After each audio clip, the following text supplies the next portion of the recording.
So recently I was reading Mrs. Wire. Mrs. Wire is a blog, a website published by the Mises Institute, which focuses largely on Austrian economics. And I came across an article written by Jose Nino of Mrs. Wire. He has written that a book, in the book Gun Violence and Mental Illness, author Risa H. Gold and Robert Simon, I write how mentally ill people are actually likely to be victims of gun violence instead of being perpetrators. There are many proponents, especially in the United States and other countries, argue that people who are mentally challenged or disabled are more likely to be perpetrators of gun violence. But this author, in her book, Gun Violence and Mental Illness, has discovered that it is otherwise. She discovered that people who are mentally ill are more likely to become victims of gun violence instead of being perpetrators of gun violence, which is a very unconventional discovery by this author, and it is against most public opinions. So, gun proponents, it is disturbing that gun proponents are insisting on using gun control proponents are insisting on using mental health care as a pretext to usher in gun control. Because it is said that most people in the United States own guns, and sometimes they end up shooting masses of people. More especially, the most recent examples are about shooting school children and teachers or the school community. So using mental illness as an excuse to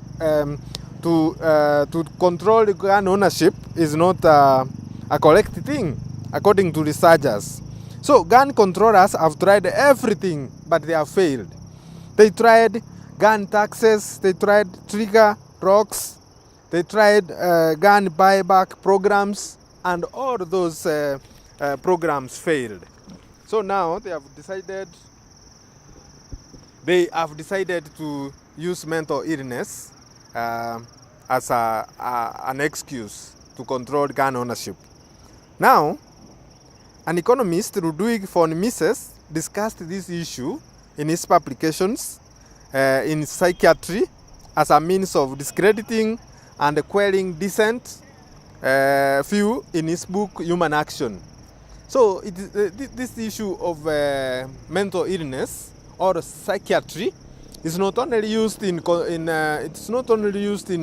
trying to control gun ownership, but in the past it has been used to discredit dissidents or political opponents. A good example is political abuse of psychiatry in the Soviet Union, whereby political opposition was considered a psychiatric problem. So if you are opposing the government at that time in Russia or in the Soviet Union, you were considered to be mentally unstable. So you could be taken to an ashram and probably jailed in the name of seeking treatment for you. So political opposition was not encouraged at all in the Soviet Union. Psychiatry was used to remove from the society political opponents. The KGB routinely